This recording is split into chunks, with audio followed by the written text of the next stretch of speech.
കഴിഞ്ഞ 43 വർഷക്കാലം communist party ഭരിച്ച ഈ നഗരസഭ കഴിഞ്ഞ 60 വർഷക്കാലം കമ്മ്യൂണിസ്റ്റ് മാർക്സിസ്റ്റ് പാർട്ടിയുടെ നേതൃത്വത്തിലുള്ള കൌൺസിലർമാരുണ്ടായിരുന്ന സ്ഥലം, ആ സ്ഥലത്ത് കുടിക്കുവാനുള്ള കുടിവെള്ളമില്ല എന്ന് പറയുമ്പോൾ ലജ്ജയില്ല കമ്മ്യൂണിസ്റ്റുകാരാ നിങ്ങൾക്ക് പറയുവാൻ? പ്രിയമുള്ളവരെ, കുടിക്കുവാനുള്ള വെള്ളം എത്തിക്കുക എന്നുള്ളത് അടിസ്ഥാന സൗകര്യ വികസന പ്രവർത്തനത്തിൽ മർമ്മപ്രധാനമായ ഒരു കാര്യമാണ്. അത് എത്തിക്കുവാൻ നമുക്ക് സാധിച്ചതിൽ എവിടെയൊക്കെ എത്തിച്ചു നിങ്ങൾക്കറിയോ? ഇവിടെ ഒരു ബണ്ട് റോഡ് എന്ന് പറയുന്ന ഒരു റോഡുണ്ട്, ബാബുച്ചേട്ടൻ അറിയാം. ആ ബണ്ട് റോഡ് എന്ന് പറയുന്ന പ്രദേശം കിള്ളിപ്പാലം മുതൽ ചെറപ്പാലം വരെ വരുന്ന 2.5 കിലോമീറ്റർ ദൂരം. ആ ദൂരത്തിൽ ഇരുവശങ്ങളിലും വലതുവശം കിള്ളിയാറ്, ഇടതുവശം ഏകദേശം 5-6 ബൂത്തുകൾ ഉള്ള പ്രദേശമാണ്. ആ പ്രദേശത്ത് നിരന്തരമായി വെള്ളത്തിന്, കുടിവെള്ളക്ഷാമത്തിന് പരിഹാരം കാണാൻ ഈ പറയുന്ന 45 വർഷം അരിവാൾ ചുറ്റിക നക്ഷത്രത്തിൽ ജയിച്ച ഒരു പ്രതിനിധിക്ക് ചെയ്യുവാൻ സാധിച്ചിട്ടില്ല എന്നുള്ളത് 5 വർഷങ്ങൾക്ക് മുമ്പുള്ള ഒരു വികസന പ്രവർത്തനത്തിന്റെ ചുക്കാനാണ് ഞങ്ങൾ പിടിച്ചത്. നിങ്ങൾക്കറിയോ, ആ കുടിവെള്ള പ്രശ്നം പരിഹരിക്കുവാൻ വേണ്ടി ഞങ്ങൾക്ക് ആവശ്യമായി വന്നത് 1,40,00,000 രൂപയുടെ ഫണ്ട് ആവശ്യമായിട്ട് വന്നിട്ടുണ്ടായിരുന്നു. 1,40,00,000 രൂപയുടെ ഫണ്ട് വേണം. ഒരു നഗരസഭയിലെ ഒരു കൌൺസിലറിന് നഗരസഭയെ സംബന്ധിച്ചിടത്തോളം കിട്ടുന്ന തുക 80 ലക്ഷം രൂപയാണ് ഒരു വർഷം അനുവദിക്കുന്നത്.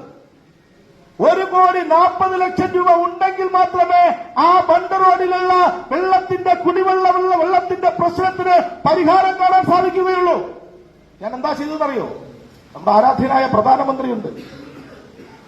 അദ്ദേഹത്തെ സംബന്ധിച്ചിടത്തോളം ഈ ഗ്രാമഗ്രാമാന്തരങ്ങളിൽ കുടിവെള്ളം എത്തിക്കുക എന്നുള്ള വിഷയം, ഇന്ത്യ മഹാരാജ്യത്തെ കുടിവെള്ളമില്ലാതെ ഒരൊറ്റ ജനതയും ഉണ്ടാകരുത് എന്ന് ദൃഢനിശ്ചയത്തോടുകൂടി ഭരണം നടത്തുന്ന ആരാധ്യനായ നമ്മുടെ പ്രധാനമന്ത്രി നരേന്ദ്രമോദിജി, അദ്ദേഹം ഒരു പ്രോജക്റ്റിന് തുടക്കം കുറിച്ചു, ജലജീവൻ മിഷൻ. പ്രിയമുള്ളവരെ, ജലജീവൻ മിഷൻ വഴി ഈ തിരുവനന്തപുരത്ത് മാത്രമല്ല, ഇന്ത്യ മഹാരാജ്യത്തെ മുഴുവൻ പ്രദേശങ്ങളിലും കുടിവെള്ളം എത്തിക്കുക. ആ പദ്ധതിയുമായി ബന്ധപ്പെട്ട് നമ്മുടെ ബണ്ട് റോഡിലെ പ്രശ്നം, ആ കുടിവെള്ള പ്രശ്നത്തിന് പരിഹാരം കാണുവാൻ, അമൃത് പ്രോജക്ട് വഴി കുടിവെള്ള പ്രശ്നത്തിന് പരിഹാരം കാണുവാൻ ഞാൻ മുൻകൈയെടുത്തു, BJP മുൻകൈയെടുത്തു. നിങ്ങൾക്കറിയോ, 3 റീച്ചുകളിലായി ആ 1,40,00,000 രൂപ, ഒരാൾ 60 ലക്ഷം, ഒരാൾ 50 ലക്ഷം, അതുപോലെ തന്നെ ഒരാൾ 30 ലക്ഷം, അങ്ങനെ കോൺട്രാക്ടർമാർക്ക് കൃത്യതയോടുകൂടി പണി ചെയ്യുവാൻ വേണ്ടി ടെൻഡറിട്ടു. 1.5 വർഷക്കാലം അതിന്റെ പിറകെ പോകേണ്ടി വന്നു. ഞങ്ങളൊരു ഫയലുമായി പോകുന്ന സമയത്ത് ആ ഫയലിനെ എങ്ങനെ ഇടങ്കോലിടാം എന്നുള്ളതാണ് ഇവിടെ ഭരിക്കുന്ന ഭരണകർത്താക്കന്മാർ ചെയ്തുകൊണ്ടിരുന്നത്. അതിനൊക്കെ അതിജീവിച്ചുകൊണ്ട് 1,40,00,000 രൂപ ഈ നെടുങ്ങാട് വാർഡിലെ കുടിവെള്ള പ്രശ്നത്തിന് പരിഹാരം കാണുവാൻ വേണ്ടി ബണ്ട് റോഡിൽ മാത്രം അനുവദിക്കാൻ സാധിച്ചിട്ടുണ്ട് എങ്കിൽ ചില കമ്മ്യൂണിസ്റ്റ് നേതാക്കന്മാരും കമ്മ്യൂണിസ്റ്റുകാർ പറയുന്നുണ്ട്, കരമനകത്തിന് 1,40,00,000 രൂപ ബണ്ട് റോഡിലെ കുടിവെള്ള പ്രശ്നത്തിന് പരിഹാരം കാണുവാൻ വേണ്ടി അനുവദിച്ചു. അത് BJP-കാരനാണ്. പിന്നെ BJP-കാരനാണ് ഇവിടുത്തെ നമ്മുടെ സംസ്ഥാന ഗവൺമെന്റിന്റെ ഭാഗത്തു നിന്നും ഫണ്ടുകൾ അനുവദിക്കുന്നത്. ഞങ്ങൾക്ക് ഫണ്ട് കിട്ടുന്നില്ല എന്ന് കൌൺസിലർമാർ, പല ഇടതുപക്ഷ കൌൺസിലർമാരും അടക്കം പറഞ്ഞ കഥകളൊക്കെ എനിക്കറിയാം. പക്ഷേ ഈ പ്രശ്നം ഇത് ഉദ്യോഗസ്ഥന്മാരുടെയും അതുപോലെ തന്നെ ഭരിക്കുന്ന ഭരണകർത്താക്കന്മാരുടെയും പിറകെ നടന്ന് 1.5 വർഷക്കാലം എന്റെ ചെരുപ്പ് തേഞ്ഞ് തീർച്ചയായിട്ടും അത് ഉണ്ടാക്കിയെടുക്കുക, നടപ്പിലാക്കുക എന്നുള്ള ഒറ്റ ലക്ഷ്യത്തിന്റെ അടിസ്ഥാനത്തിൽ അത് നടപ്പിലാക്കി. ഇന്ന് നിങ്ങൾ ചെന്ന് നോക്കൂ, ബണ്ട് റോഡില് കുടിവെള്ളം കിട്ടാത്ത ഏതെങ്കിലും ഒരു വീടുണ്ട് എന്നുണ്ടെങ്കിൽ ഈ നിമിഷം നിങ്ങൾക്ക് പറയാമെങ്കിൽ ഞാൻ ആ പറയുന്ന ആളിന് അദ്ദേഹം പറയുന്ന ജോലി ഞാൻ ചെയ്യാൻ തയ്യാറാണ്. അത് അന്തസ്സായിക്കൊണ്ട് തന്നെ പറയുന്നു. ആ പ്രദേശത്ത് കുടിവെള്ളത്തിന് ശാശ്വതമായ പരിഹാരം കാണുവാൻ സാധിച്ചുവെങ്കിൽ അതൊരു നേട്ടം തന്നെയാണ്. 45 വർഷക്കാലം ഈ പറയുന്ന CPM ഭരിച്ചതിന് ശേഷം അത് നടപ്പിലാക്കാൻ സാധിച്ചിട്ടില്ല എങ്കിൽ, ഒരു BJP-കാരൻ അത് നടപ്പിലാക്കിയെങ്കിൽ അതൊരു വികസനം തന്നെയാണ്. കുടിവെള്ളമാണല്ലോ അടിസ്ഥാന വികസനം, അടിസ്ഥാന പ്രശ്നം. ജനങ്ങളുടെ വിഷയമെന്ന് പറയുന്ന ഏറ്റവും മർമ്മപ്രധാനമായ കുടിക്കുവാനുള്ള ഒരു ജലം എത്തിക്കുക എന്നുള്ളത്. അത് ബണ്ട് റോഡിൽ മാത്രമല്ല. ഞാനിപ്പോ ഇവിടെ നിൽക്കുന്നത് മനോജ് നിൽപ്പുണ്ട്. എന്റെ അടുത്ത് റൈറ്റ് റെസിഡൻസ് അസോസിയേഷന്റെ ആരാധ്യനായ പ്രസിഡന്റ് ശ്രീ മനോജ് നിൽപ്പുണ്ട്. ഈ പ്രദേശത്ത് ഏകദേശം 13ഓളം വീടുകളിൽ വർഷങ്ങളായി കുടിവെള്ളം കിട്ടുന്നില്ല. ഈ പ്രദേശത്ത് കുടിവെള്ള പ്രശ്നത്തിന് പരിഹാരം കാണുവാൻ ആർക്കും സാധിച്ചിട്ടില്ല. അന്തസ്സായി തന്നെ എനിക്ക് പറയാൻ സാധിക്കും, കഴിഞ്ഞ 1.5 വർഷങ്ങൾക്ക് മുമ്പ് അതിന് ശാശ്വതമായ പരിഹാരം ഉണ്ടാക്കിയെങ്കിൽ അതൊരു നേട്ടം തന്നെയാണ്. റെസിഡൻസ് അസോസിയേഷൻ, ഞാൻ നിൽക്കുന്ന സ്ഥലം പറയുന്നു, ദൂരെ നിന്ന് ഞാൻ പോകാൻ ആഗ്രഹിക്കുന്ന റെസിഡൻസിന്റെ പ്രസിഡന്റ് തന്നെ എന്റെ മുന്നിലിരിക്കുന്നത്. ഇല്ലെങ്കിൽ മനോജ് പറയട്ടെ, കരമനജിത്ത് പറയുന്നതൊക്കെ കള്ളമാണ്, എനിക്ക് വെള്ളം കിട്ടിയിട്ടില്ല എന്ന് അന്ന് മനോജ് പറയട്ടെ. ഇലങ്കം എന്ന് പറയുന്ന പ്രദേശമുണ്ട്. ഇലങ്കത്തുള്ള കുഞ്ഞുചേട്ടനൊക്കെ ഇരിപ്പുണ്ട് ബാക്കില്.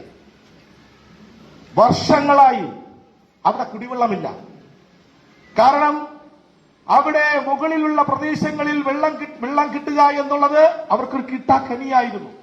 2ാമത്തെ നിലയിലും 3ാമത്തെ നിലയിലും ഒട്ടുമേ വെള്ളം കിട്ടില്ല. രാത്രി 11 മണി കഴിഞ്ഞാൽ നൂല് പോലെ വെള്ളം വരും, അല്ലേ കുഞ്ഞുചേട്ടാ? നൂല് പോലെ വെള്ളം വരും. അത് ഉറക്കമൊഴിച്ച് 4 മണി വരെ ബക്കറ്റിലെടുത്ത് കഴിഞ്ഞാൽ വെള്ളം കിട്ടുകയുള്ളൂ. ആ പ്രദേശത്ത് 300ന്റെ ലൈൻ പോകുന്നുണ്ട്. 300ന്റെ ലൈൻ നമ്മുടെ മെയിനിൽ പോകുന്നുണ്ട്. ആ മെയിനിലേക്ക് പിടിച്ചു കൊടുത്ത് അവിടെ മുതൽ അത് ചിറയടി നമ്മുടെ താഴെ സ്ഥലം അങ്ങ് ഏറ്റവും താഴെ ചിറ അവിടെ വഴി നമുക്ക് ലൈൻ പിടിച്ചു കൊടുക്കുവാൻ നമുക്ക് സാധിച്ചു. അവിടുത്തെ എല്ലാ വീടുകൾക്കും ഇന്ന് വളരെയധികം സന്തോഷമാണ്. ഞങ്ങൾക്ക് കുടിവെള്ളം എത്തിച്ചത് BJP-യാണ്, BJP കൗൺസിലറാണ് എന്ന് അവർ പറയുന്നുണ്ട്. കമലം ചേച്ചിയുടെ ഇരിപ്പുണ്ട്. കമലം ചേച്ചിയുടെ വീട്ടിന്റെ മുന്നില് ഒരു പൈപ്പ് ഇടണം. എത്ര വർഷമായി ചേച്ചി പല കൗൺസിലർമാരുടെയും പിറകെ നടക്കുന്നു. ചേച്ചിയുടെ വീട്ടിന്റെ മുറ്റത്ത് ആ ലൈൻ വലിക്കുവാൻ വേണ്ടിയും നമ്മുടെ മാധവൻ തമ്പിയുടെ കെട്ടിടത്തിന്റെ ഫ്രണ്ടിൽ, ഫാക്ടറിയുടെ ഫ്രണ്ടിൽ നിന്നും കുന്നുംപുറം വരെ, പുഷ്പലതയുടെ വീടിന്റെ നട വരെ, അത് തന്നെ പറയാം, മേലിൽ നിന്നും ലൈൻ വലിച്ച് ഏകദേശം 72 ലക്ഷം രൂപ മുടക്കി ആ മെയിൻ ലൈന് പുഷ്പലതയുടെ വീടിന്റെ മുന്നിൽ വരെ കൊണ്ടെത്തിച്ച് ഇരുവശത്തും 100 കണക്കിന് വീടുകൾക്ക് കുടിവെള്ളം എത്തിച്ചിട്ടുണ്ട് എങ്കിൽ അത് BJP-യുടെ കൗൺസിൽ തന്നെയാണ്. അത് പള്ളിത്താനത്തോ കുന്നുംപുറത്തോ ഇലങ്കത്തോ ബ്രൈറ്റിന്റെ അവിടെയോ വിവേകാനന്ദയോ സോമൻ നഗറോ വലിയ വിളയോ ഇതൊന്നും മാത്രമല്ല. ഈ നാടിന്റെ മുക്കിനും മൂലയിലും കുടിക്കുവാനുള്ള ജലം എത്തിച്ചത് തന്നെയാണ് ഏറ്റവും വലിയ മറ്റൊരു വികസന പ്രവർത്തനം. പ്രിയമുള്ളവരെ, ഏറ്റവും വലിയ മറ്റൊരു വികസന പ്രവർത്തനം നിങ്ങൾക്കറിയോ? പ്രധാനമന്ത്രി ആവാസ് യോജന. ഭാരതത്തിന്റെ പ്രധാനമന്ത്രി പറഞ്ഞു 2022 ആകുമ്പോഴേക്കും ഭാരതം സ്വതന്ത്രമായി 75 വർഷം പിന്നിടുകയാണ്. തലചായ്ക്കുവാൻ ഇടമില്ലാത്ത ഒരൊറ്റ വ്യക്തി പോലും ഇന്ത്യ മഹാരാജ്യത്ത് ഉണ്ടാകാൻ പാടില്ല. അദ്ദേഹത്തിന്റെ പ്രഖ്യാപനമാണ് പ്രധാനമന്ത്രി ആവാസ് യോജന എന്ന് പറയുന്ന മഹത്തായ പ്രസ്ഥാനം. ആ പ്രോജക്റ്റുമായി ബന്ധപ്പെട്ട് എന്റെ വാർഡിൽ കൊടുത്തവരുടെ വീട് 1 സെന്റും 2 സെന്റും 3 സെന്റും സ്ഥലമുള്ളവർക്ക് അവർക്ക് വീടുകൾ അനുവദിക്കപ്പെട്ടുവെങ്കിൽ 112 പേർക്കാണ് 1 സെന്റും 2 സെന്റും 3 സെന്റും വീടുകളുള്ളവർക്ക്, സ്ഥലമുള്ളവർക്ക് വീട് വയ്ക്കുവാൻ വേണ്ടി പ്രധാനമന്ത്രി ആവാസ് യോജന വഴി നൽകിയത്. അതൊരു വികസനമല്ലേ? BPL കാർഡുകാർക്ക് നമ്മുടെ ആരാധ്യനായ പ്രധാനമന്ത്രി കൊടുക്കും. എന്ത് കൊടുക്കും? ഉജ്ജൽ യോജന, സൗജന്യ ഗ്യാസ് കണക്ഷൻ. പ്രധാനമന്ത്രിയുടെ പദ്ധതിയായതുകൊണ്ട് മാത്രം അത് നെടുങ്കാടുവാട് നടപ്പിലാക്കിയ കൗൺസിലർമാർ കഴിഞ്ഞ 5 വർഷം, എനിക്ക് മുൻപ് 5 വർഷക്കാലം കാരണം അത് പ്രധാനമന്ത്രിയുടെ പ്രോജക്റ്റായി പോയി. പാവപ്പെട്ട അമ്മമാര്, പാവപ്പെട്ട സഹോദരിമാര്, നിങ്ങൾക്കറിയാമല്ലോ, അമ്മമാരും സഹോദരിമാരും ഏറ്റവും കൂടുതൽ ശ്വാസകോശത്തിൽ ഏറ്റവും കൂടുതൽ അസുഖമുണ്ടാകുന്നത് അടുക്കളയിൽ പണിയെടുക്കുമ്പോൾ, ആ അടുക്കളയിൽ പണിയെടുത്ത് വിറകടുപ്പിൽ കൂടി പാചകം ചെയ്യുമ്പോഴാണ് ഏറ്റവും കൂടുതൽ ഹൃദയ സംബന്ധമായ ശ്വാസകോശ സംബന്ധമായ അസുഖമുണ്ടാകുന്നത്. നമ്മുടെ ആരാധ്യനായ പ്രധാനമന്ത്രി വിചാരിച്ചു, നമ്മുടെ സഹോദരിമാർ, നമ്മുടെ അമ്മമാർ ഒരു കാരണവശാലും ഈ പറയുന്ന വിറകടുപ്പ് കൊണ്ട് ഈ സിഗരറ്റ് വലിക്കുന്നതിനേക്കാൾ മാരകമായ അസുഖം പിടിക്കുന്നതാണ് വിറകടുപ്പിൽ കൂടി പാചകം ചെയ്യുന്നത്. എന്റെ വൈഫ് കൂടെ ഇപ്പുണ്ട്, ഞാൻ പലപ്പോഴും വഴക്ക് പറയാറുണ്ട്. അവൾ ചോറ് അതിലേ വെക്കൂ, ചോറ് അതിലേ വെക്കൂ. ഞാൻ പലപ്പോഴും വഴക്ക് പറയാറുണ്ട്, അത് കത്തിക്കരുത്. ഗ്യാസ് ഇല്ലാത്ത സമയം പറഞ്ഞാൽ മതി, ഞാൻ ഗ്യാസ് എടുത്തു തരാം. കേൾക്കില്ല. നമ്മുടെ ആരാധ്യനായ പ്രധാനമന്ത്രി ഒരമ്മമാർക്കും ഒരു സഹോദരിമാർക്കും ഒരു കാരണവശാലും ശ്വാസകോശ സംബന്ധമായ അസുഖം ഉണ്ടാകരുത്. പണമില്ലാത്തതിന്റെ കാരണം സാമ്പത്തികത്തിന്റെ അടിസ്ഥാനത്തിൽ അത് ഉണ്ടാകാതിരിക്കാൻ വേണ്ടി ഇന്ത്യയുടെ പ്രധാനമന്ത്രി നരേന്ദ്രമോദി കൊണ്ടുവന്നതാണ് ഉജ്ജ്വല യോജന എന്ന് പറയുന്ന മഹത്തായ പ്രോജക്റ്റ്. ആ പ്രോജക്റ്റ് എത്ര പേർക്ക് വാങ്ങിച്ചു കൊടുത്തത് അറിയോ? 222 പേർക്ക്, BPL വിഭാഗത്തിൽപ്പെടുന്ന 222 പേർക്ക് ഈ നെടുങ്കാടുവാടിൽ നിന്നും എന്റെ കയ്യിൽ നിന്നും ഗ്യാസ് കണക്ഷൻ വാങ്ങിച്ചു. ഗ്യാസ് കുറ്റി മാത്രമല്ല, ഗ്യാസ് കുറ്റിക്കകത്ത് ഗ്യാസ്, അത് കഴിഞ്ഞിട്ട് അതിന്റെ അടുപ്പ്, അതിന്റെ മുകളിൽ ഒരു സാധനം ഉണ്ടല്ലോ, ആ സാധനം എല്ലാം ഏകദേശം 10,000 രൂപയോളം വരും.